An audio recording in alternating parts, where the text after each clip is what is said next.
What's going on YouTube? This is Gary over at Sportsman Cycle. Today we are going to be gold valving a set of WP forks on a 2025 TX300.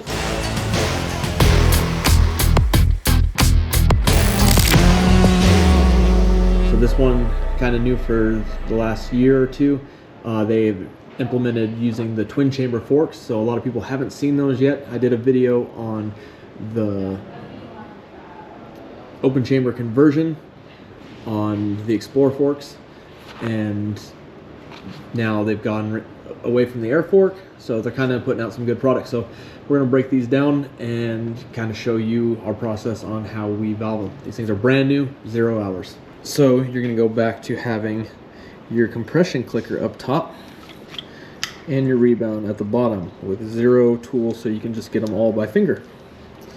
So very nice with that. A couple of tools that we will be using today. Got this Motion Pro 08-0436 is the part number on the tool. Twin chamber tool, I've had that for years and years, and good thing WP comes out back around. I've had also this WP wrench from Racetech that is probably older than most people watching this video, but back in the day when we had twin chamber forks, that's the tool that we use. So one thing, I like to clamp it in the aluminum vise. Takes a 17 on the back side of this. I will try to break open the inner chamber first, just to kind of get it loose. That way I'm not fighting it. So a couple threads loose on that, to where I can feel like I can get it with my hand afterwards. Sweet.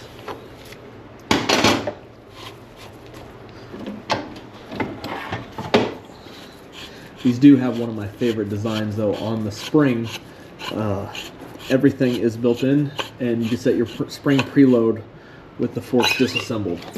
So kind of some stuff that looks like some of the WP 6500 kit they've kind of implemented, it looks like, into production. So very cool stuff in these guys. The bottom is a 22.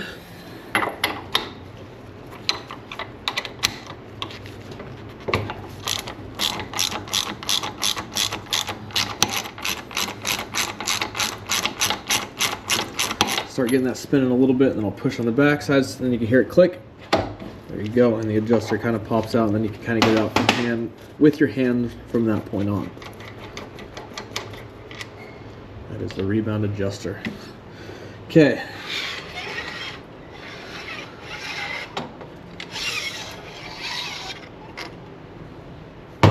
So like I was saying, unlike a normal twin chamber fork on your Japanese bikes, these kind of index in the bottom of the fork, and then you set your preload together with, you can set it before you put it into the fork.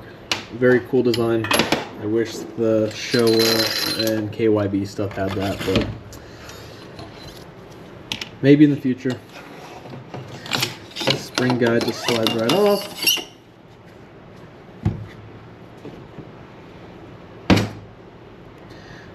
From that point, we can put the 17 back on.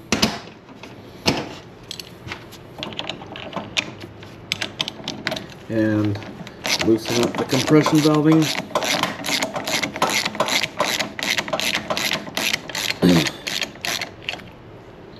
Push the rebound rod. Point the bleed hole away from you so it doesn't cover your clothes. That is going to be the compression stack.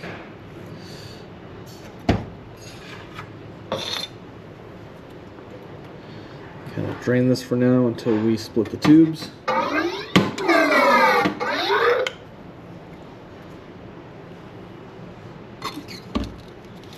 Alright, since it is a new bike and he's not getting seals, we still are going to pull everything apart. We won't take the seals off of the tubes, but we will get it enough to where we can polish them. Try to get all the performance out we can.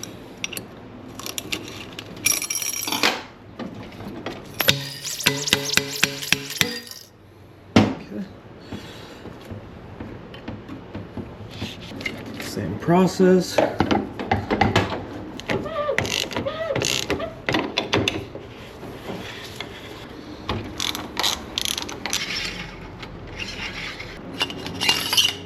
throw the tools in the drain pan, because why not?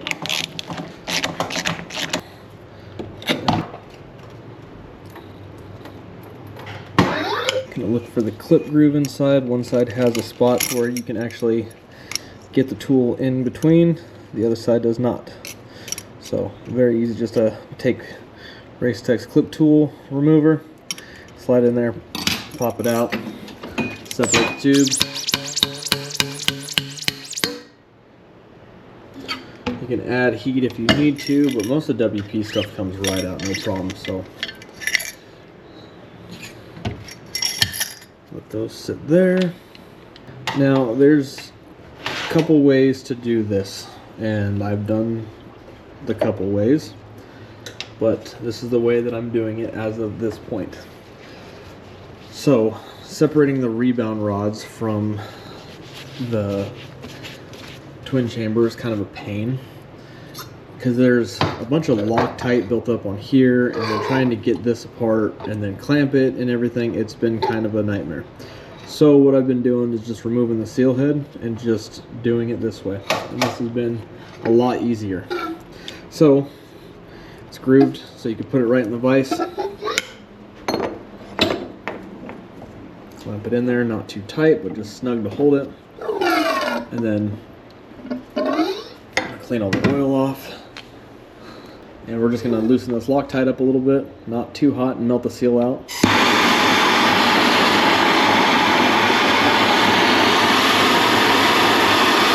And a lot of the Loctite is actually lower, but need some more.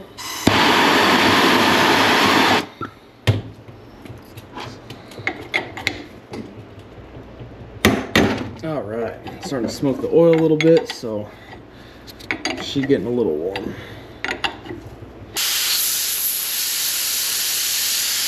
Cool her down a little bit.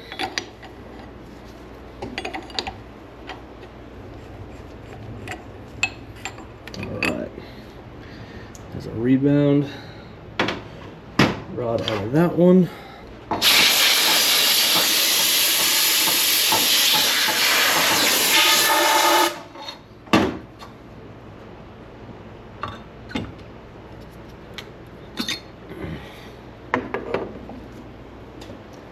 Now we can start working on the shock. It takes a 4mm Allen to loosen the preload collar. Just take it all the way off at this point.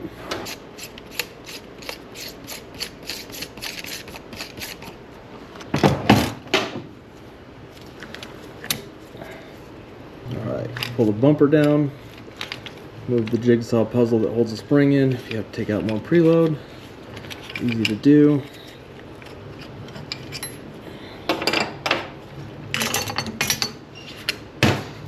Alright, turn the adjusters to 0.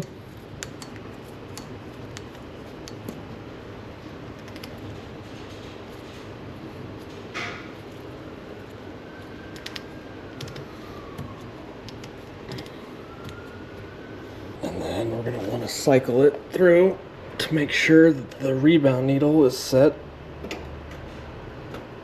Alright. Because sometimes they will seize.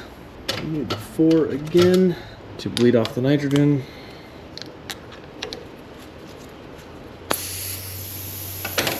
Got lots of PSI in there, so watch it and don't shoot that thing at your face.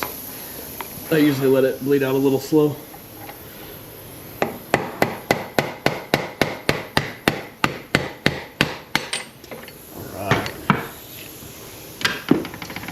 Gonna knock that down to expose the clip, and I'll pull this out now.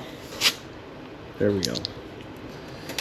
Okay, another Racetech tool, seal head setting tool. Push that guy down. It will expose the snap ring. Clip tool. No damage, no picks, no problem. All right, now that that is exposed, I want to wrap it around so I don't cover my face in oil. It has happened. Just make sure it's tight. There we go. Nice and slow. Now, Dump out the blue WP oil.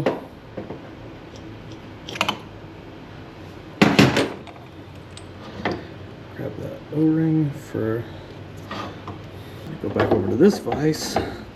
Bleed port, loosen that guy up so we get the oil out of there.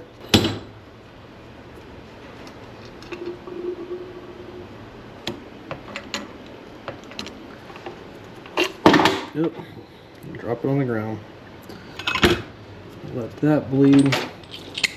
Going to let that drain. I'm just gonna now let all this stuff drain overnight.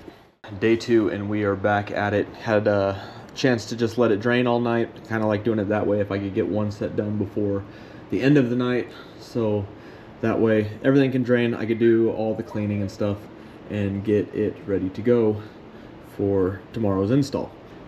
I've already built all my stacks.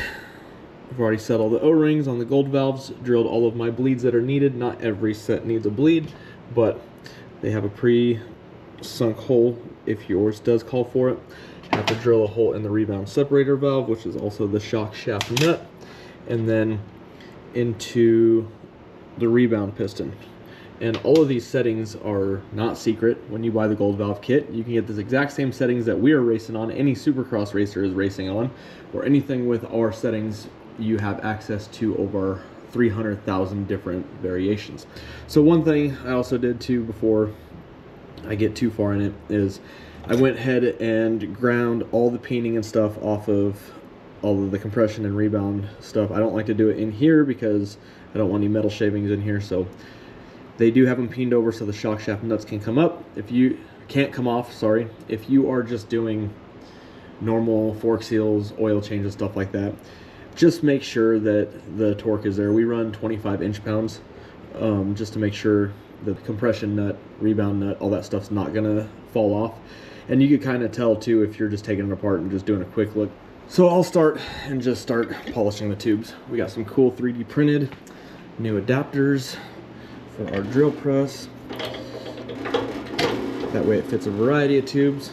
This is just the micro polish. This improves stiction tremendously. This also helps to check to see if there's any dents or nicks in it, because as soon as you get a dent or a nick in it with a sandpaper, you can feel it actually grabbing the nick or feel the thud from it having a dent. So multi-purpose.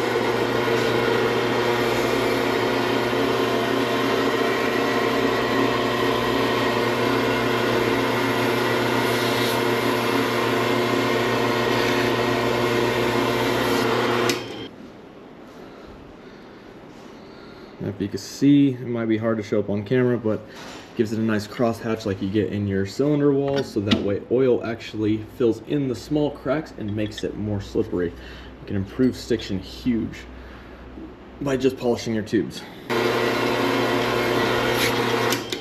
Don't recommend doing this at home because the fork lug can take your fingers off, but that's why we specially design ours with the 3D printer, so that way if it does hit the knuckle, it's going to hurt, but then it's on a bearing and everything's going to slip and just basically destroy the tools that we had made instead of destroying my hand. All right, bike's brand new, so we're just going to throw everything together, just put it back.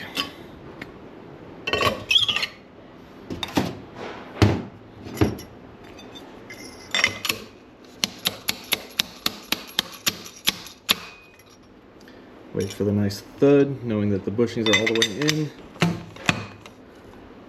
And then as soon as we can see the clip groove line in there, we're good to go. It's bottomed out.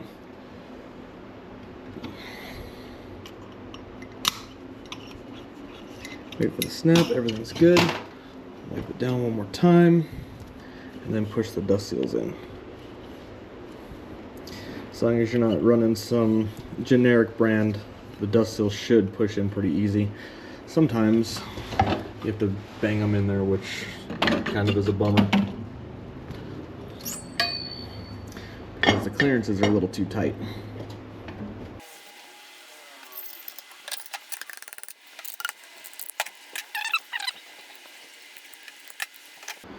good to go, ready for install on that side of it. Next thing I'll work with is doing my compression valving, because it's going to be the easiest.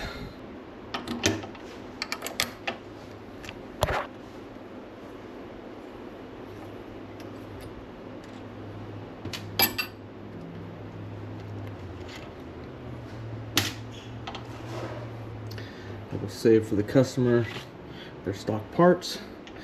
This part of it, with all these fun shims, I will put in the trash. I don't care, we're changing his settings for him. 3D printed this sweet little shim tray. They're all marked, so this one's going to be the compression.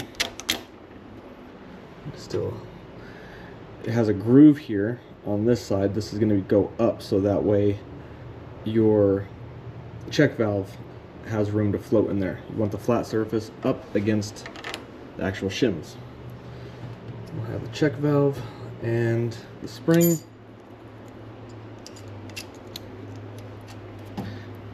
Add some Loctite, red so it doesn't move. Make sure it's centered.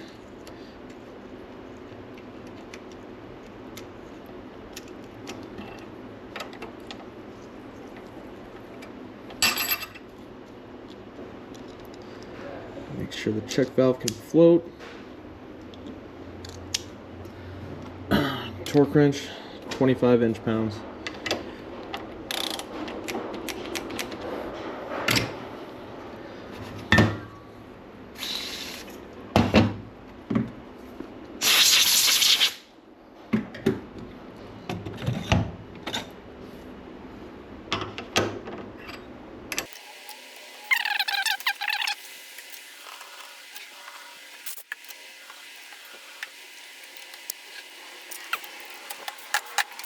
Okay, compression bases are good. Let those dry. Don't ever use vice grips on your stuff. This is the Racetech TFSH10, and this is going to be your cartridge holder, or sorry, your rebound rod holder, I guess. This is a 12mm rod, so we clamp her in, make sure it's tight so it doesn't slip and cause any issues. Still take 17 to hold it so it doesn't have a chance to spin in there. And then crack the top loose. This one's already been ground down also.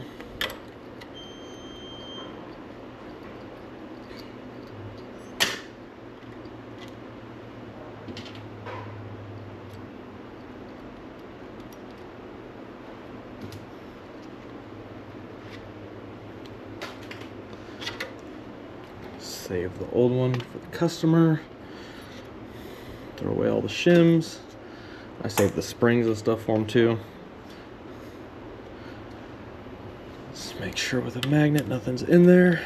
Now the most critical part, which is setting float. So with this kit, they have the machine little cups and the spring. These cups will go inside and push down at the bottom of the base. Check spring goes up on top. And then we're going to go with our mid-valving rebound piston with the cup piece going down, so that way you have your mid-valve float. Very critical there. And rebound shims. Now it has quite a bit of shaft left, so that's why I kind of save the bases off the compression too, so that way it kind of takes up some of that.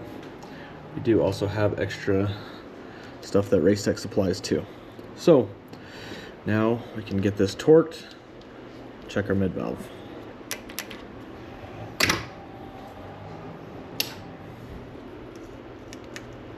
So set at a 0.18 right now, which is going to be super harsh.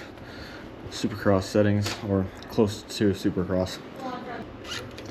Alright, so we're going to put some sleeve extenders in there. It is going to open the gap more.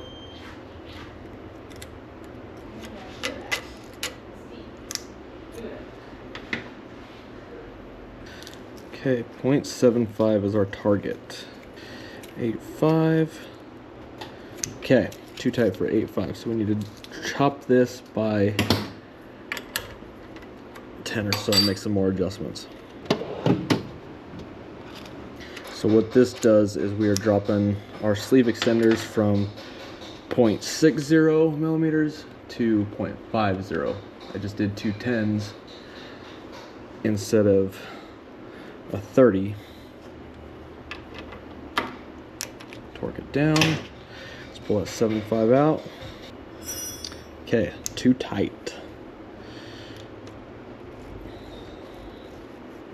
7.0 fits actually perfectly. So I'm going to trade one of those 10s out for 15 to open it up just a little bit.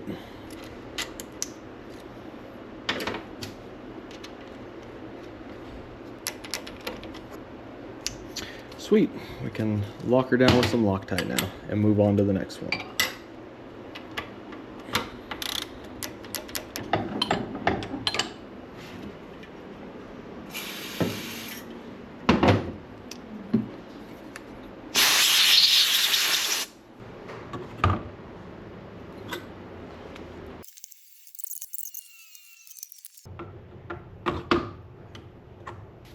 Now we can work on the shock. Shock is a 19 on the top.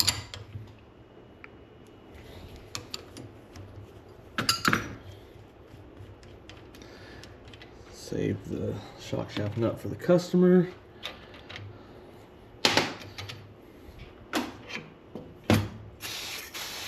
Save the piston.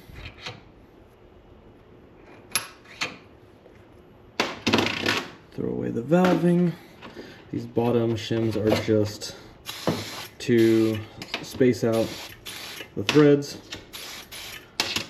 so that way you can make sure that you have a solid bite on the shock shaft nut.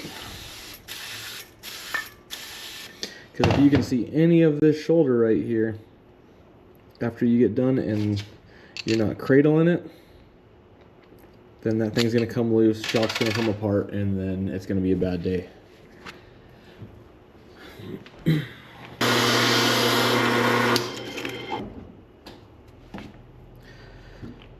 Bottom out bumper that we're not going to ruin the seal. Back on install.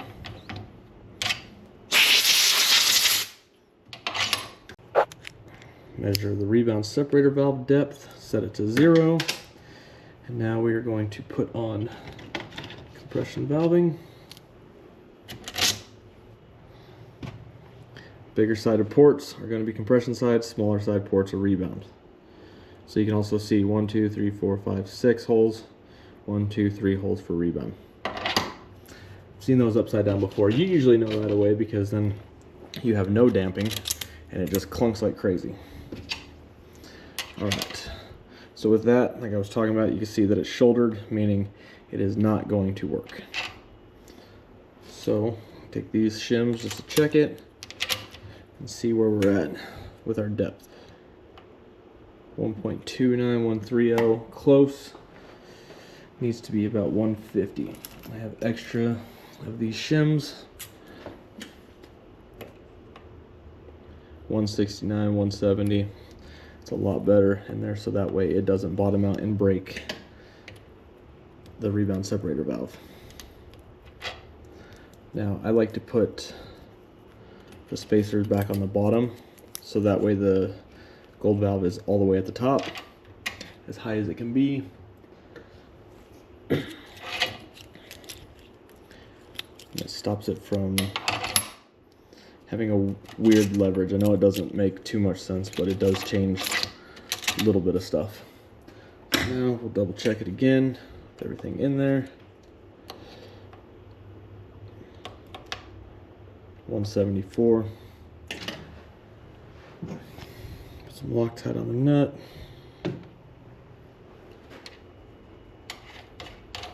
This is also a 19. Torque wrench set to 25 foot-pounds. This one never changes.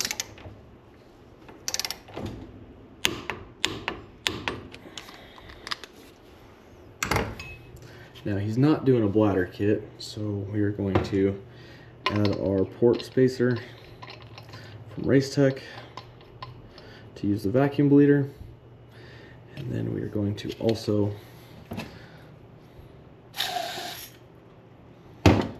try to get as much of the blue oil out as possible.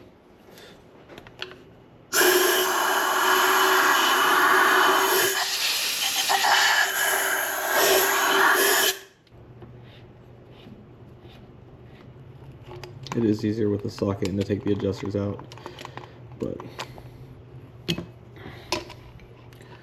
going to screw it into the vacuum bleeder.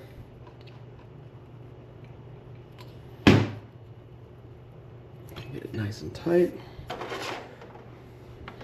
I'm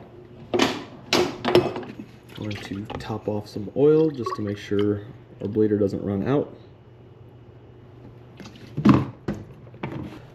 I like to just wrap around the piston band around my finger just to get it kind of shaped.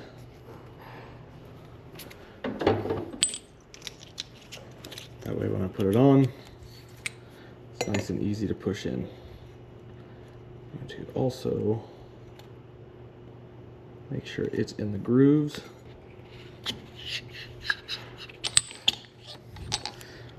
Push the seal head down.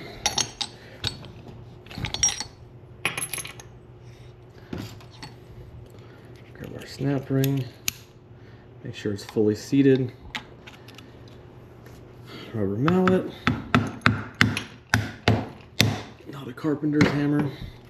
Now I will put that bleed port high, strap it in to the vise,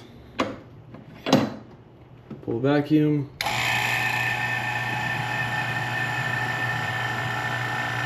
let that sit while I start working on the other stuff.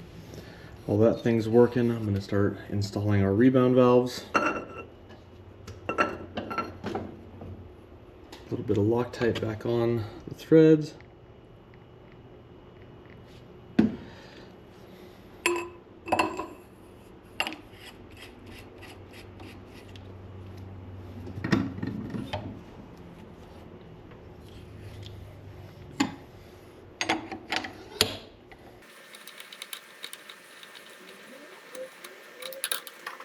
Make sure she's nice and snug.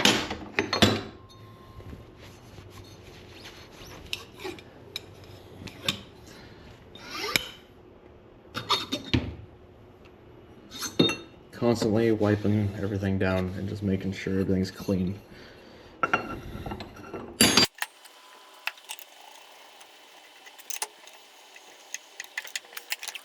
Tubes are together, cartridges are together. Now it's time for oil. There is on the inside of the forks a tiny little groove line that you can see at the bottom, and that's kind of where you want your oil level to be. You go a little higher than that and just bleed it off. I like to make sure that's full and be able to do that. Cover my finger with, or cover the bleed hole with my finger so that way we don't pour it all over the ground. I'll fill it up over the line, cycle the cartridge, get all the air out of it nice and slow so you don't cavitate it. You hear it bubbling in there. Kind of work it at the top and slowly. Sometimes it'll just start going itself, which is a pretty good pace because you can see all the bubbles in there forming. A lot of these bubbles will dissipate whatever's in the oil once you put the spring in it and put the pressure, but as long as we are over the top, because I'll have guys that say, oh, you got to let it sit overnight to get all the bubbles out. Once you put pressure the same way as you put nitrogen in the shock, it compresses those bubbles, and what you're going to do is you're going to push them out of the top. So it's over the line inside of it. I like to push it all the way down, get it in there right off the bat, because this spring and everything is really tight to push in. So what I'll do is now push everything in so that way it's extending the rod at the same time.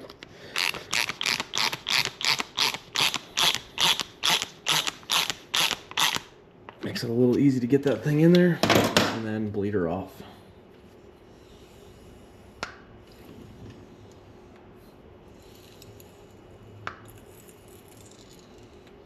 Okay.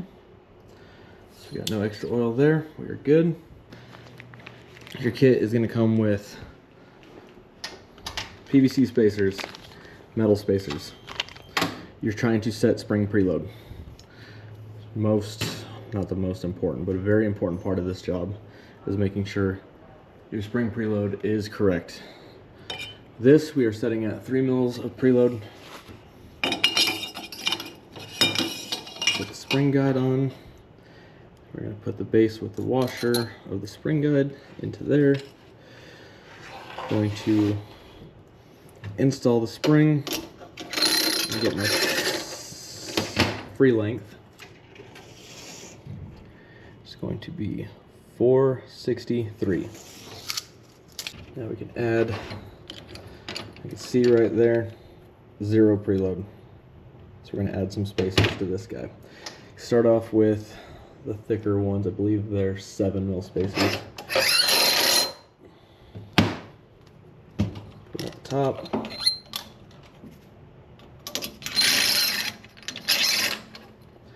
See where we're at. Press those in. 762. So we got 1 mil of preload on it, so we need 2 more.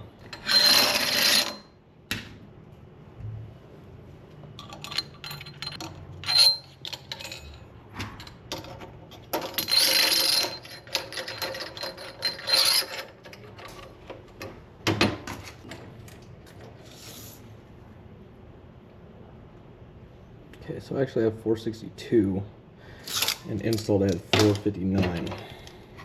So now that that's back installed, we can throw it into the bottom of our fork, get it lined up. Okay, now you can see it's bottomed at the bottom of the fork, and we can throw in our rebound adjuster. Grab the 22. Get her nice and snug, not too bad. So then I'll run over to my computer, my DVS, and look, we're going to do 350 cc's of oil and set our clickers 10 and 18. Which all of this, your oil levels and stuff, you can find on Racetech's website no matter what. I like to use the Torx tool because even though they are toolless adjusters, you do too many of them a day, they hurt your fingers. Okay, just barely seated.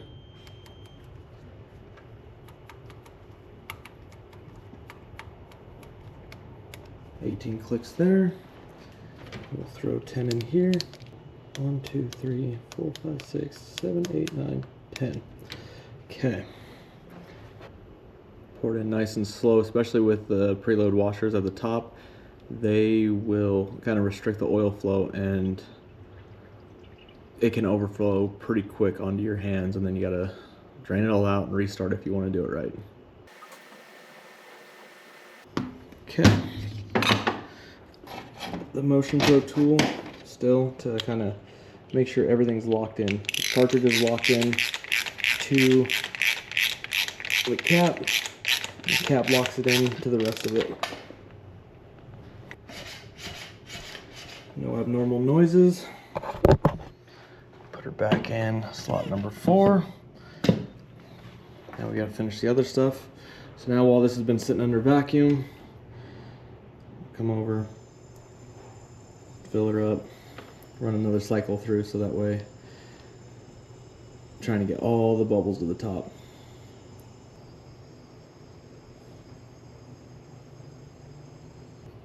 You can hear the air that's trapped in between the valving and stuff like that, so that way it kind of works its way out. Now I'll bleed it off again. This time you can see the bubbles come straight out of the hose right there. There we go. It's a good amount still in there. So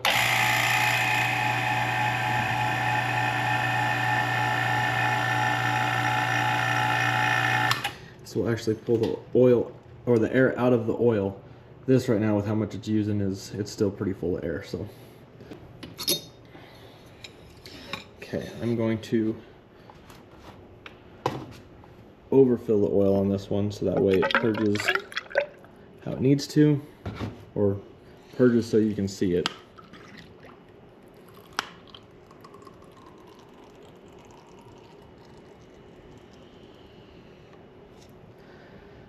Sit, push all those bubbles to the top, go nice and slow.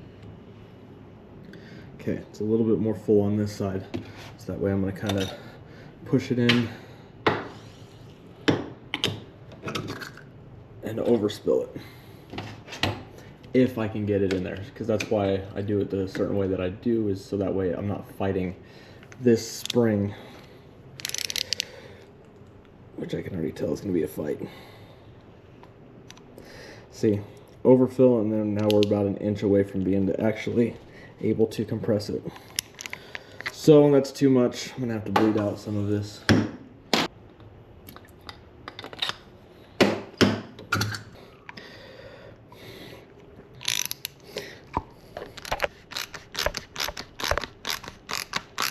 Alright, once you get it started, it's kind of fighting me because it's putting a lot of pressure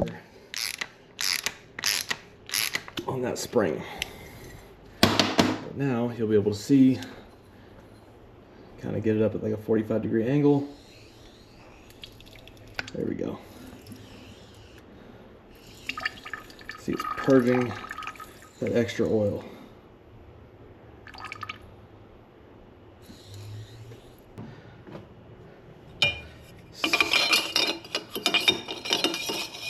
Spring guide, bottom of the spring guide.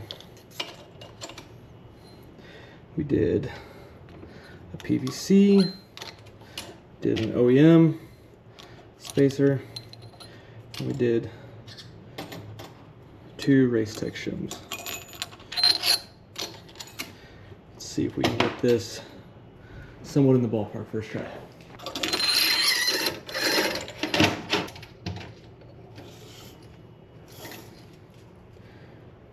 $462.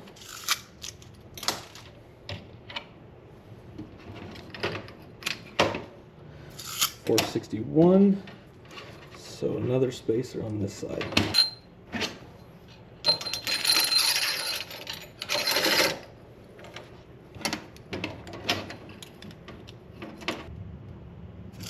$459. 3 mils. Slide her on in.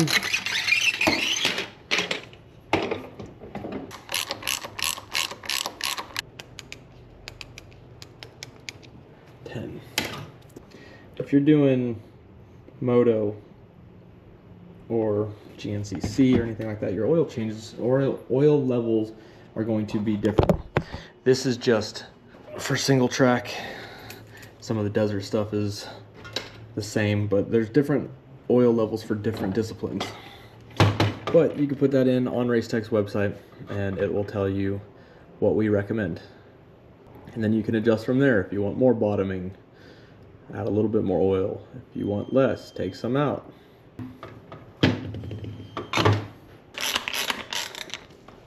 All right. Sweet. Slowly add air back into the shock again. Cycle it a few times. So I'll usually put the reservoir nut back in just to kind of, you can kind of see when it starts, it'll start extending the shaft a little bit and then it'll start pushing all of that. So normally I'll have this all the way full so the oil can just kind of not have to worry about moving the free piston in here, but because it'll go all the way to the bottom, I want it down here so that way it's pulling the oil and the air out through it. But we also need to get a measurement on where to set that piston height. Very critical on the shock. We also sell nitrogen needle to where you can buy a special nut and just fill it with the nitrogen needle and not have to use a special tool.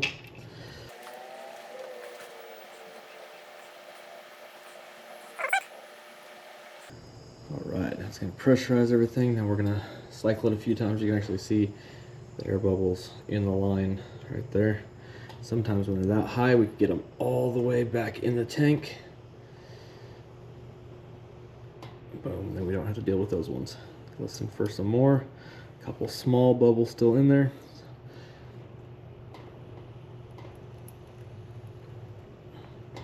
So we'll cycle it again.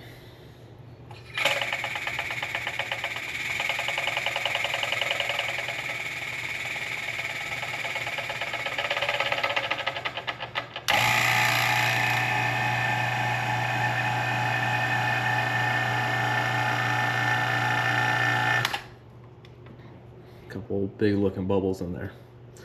So now that this is down, I just use an old screwdriver that's been tapered off and put an O-ring on it to set my depth.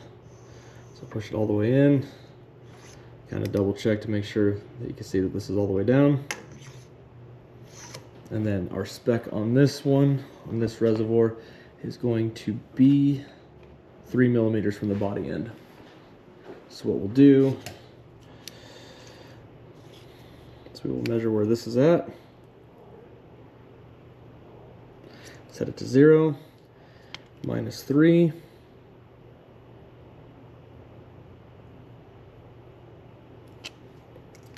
move the O-ring up to it. Now when we fill it back up again,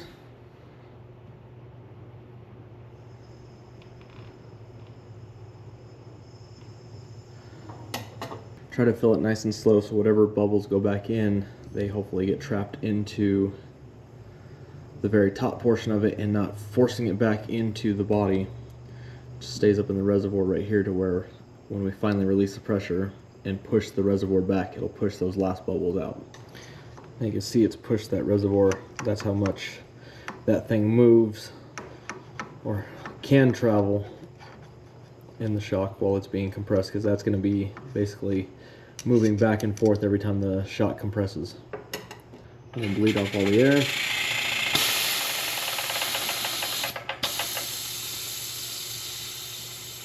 Turn off the oil.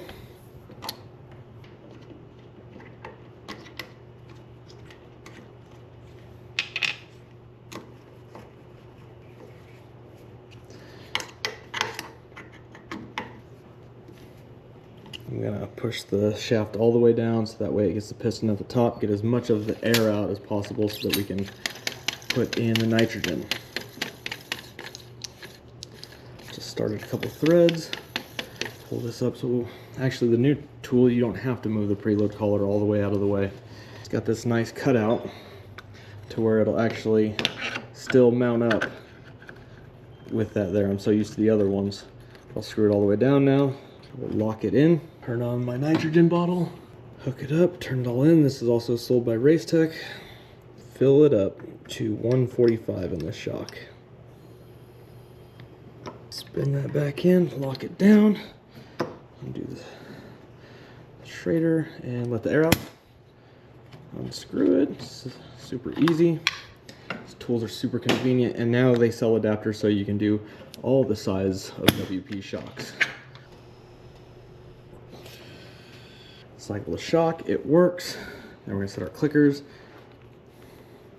Setting calls for the high speed to be 2 turns out.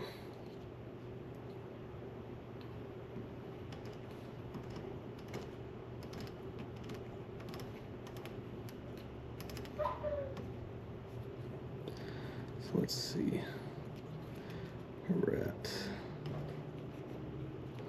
1, 2, 3, got about 3 1/4 turns total. So we're going to set it at 1, 2, and then the low speed at 10.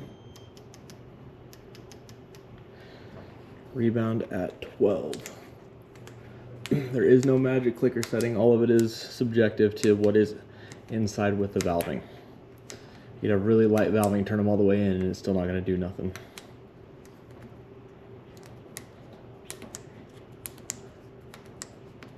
Okay, our settings say 5 mils of preload on the spring. So, I'm going to check that out, put in a thicker one at the bottom, or sorry, the top of the shock.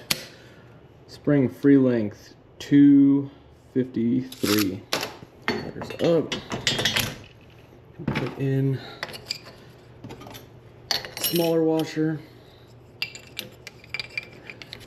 puzzle piece.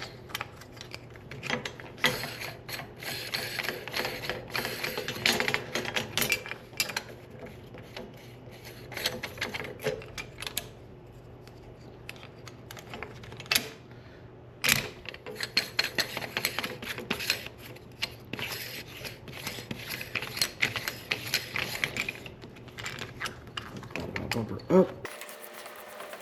This is just to get your sag pretty close. 90% of the time it nails it if you gave us the right weight and we're putting it in there. It'll your sag will be pretty dang close. Sweet. Lock her down. Try to always put the Allen right up against the reservoir and get that angle straight, so that way when you're putting it on the bike you can still reach it, because there's other ones where I've seen guys move it to the backside and you're sitting there going, dude, I gotta take the whole shock off just to adjust my sag because somebody else didn't set me up right. So make sure it's bottomed out against the collar first so you're not tightening it up against the top. Put your sticker on, because everybody loves stickers.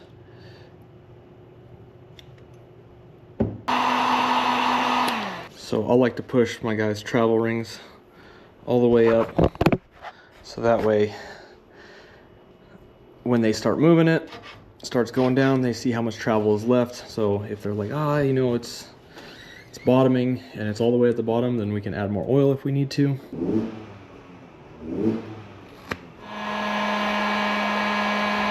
These new Huskies over the last couple of years have starting to get hard to pull the shocks off. So this is a new bike and we're doing a bunch of stuff to it anyway, so the easiest thing that we say to do is just pull the swing arm right away. It was pretty dry, so we're greasing it up, greasing the linkage and everything for this guy, and just making sure that it's ready to go. So instead of trying to fight it, there's a couple easy ways on other bikes, but the Huskies with all the plastics are kind of pain. So just pull the swing arm, grease your stuff right away, and be done with it. So until next time, if you got any questions, hit us up in the comments and try to answer them the best I can. So thanks.